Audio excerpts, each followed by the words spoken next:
University હંમેશા ચર્ચામાં રહે છે ત્યારે ફરી એકવાર એમએસ યુનિવર્સિટીમાં હોબાળો મચી જવા પામ્યો છે। સેનેટની બેઠકમાં બબાલ થતા હોબાળો થયો। આ બેઠક ચાલી રહી હતી તે દરમિયાન વિદ્યાર્થી સંગઠનમાં ચૂંટાયેલા વીપી અને જીએસને બોલવા ન દેવાતા તેમણે વિરોધ હતો અને આ બાબતે ઉગ્ર બોલાચાલી થઈ હતી। યુનિવર્સિટીમાં બે વિદ્યાર્થીઓ હોય એને બોલવા ન દીધા, એમના પ્રશ્નોની કોઈ ચર્ચા થતી નથી।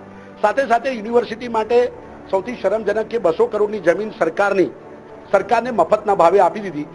સરકાર 1 રૂપિયાની જમીન એમએસ યુનિવર્સિટીને મફતમાં નથી આપતા। યુનિવર્સિટીનો ગેટ બાંધવા માટે સયાજીગંજ ખાતે આપણે જમીન માંગી તો એ ટાઈમે 12 કરોડ રૂપિયા ભરવાના કીધા। તો યુનિવર્સિટીની 200 કરોડની જમીન આપનાર તમામ સિન્ડિકેટ સભ્યો વડોદરા શહેરના ગદ્દાર છે। મહારાજા સયાજીરાવ ગાયકવાડેલી આપેલી જમીન સરકારી નથી અને સરકાર લઈ શકે નહીં। આ લોકોએ સામે ચાલીને આપી વડોદરા શહેરની સાથે ગદ્દારી કરી છે। સાથે સાથે હજી પણ 114 કરોડની જમીન યુનિવર્સિટી માટે એક્વાયર કરવાની છે। સરકારના પ્રતિનિધિઓને સરકાર પાસે જઈ 114 કરોડ રૂપિયા આપણી ભરવાની તાકાત ના હોય તો યુનિવર્સિટીને ગુજરાત સરકાર કેમ નથી આપતી?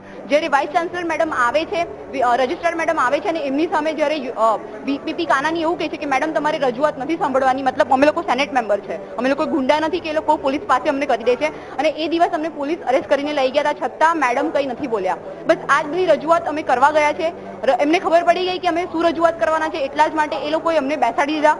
સ્ટેચ્યુટ 52 પ્રમાણે કોઈ પણ વ્યક્તિ વચ્ચે બોલતો હોય તો બીજો member point of order raise કરી શકે અને સ્ટેચ્યુટ 53 પ્રમાણે કોઈ પણ સેનેટ મેમ્બર એ ચેરનું રૂલિંગ ન સાંભળે અથવા સેનેટની કાર્યવાહીને ઇન્ટરપ્ટ કરે તો ચેર એને બેસવા માટે અને ના સમજે તો એને સેનેટનો ફ્લોર છોડવા માટે એ ચેર ડાયરેક્ટિવ આપી શકે।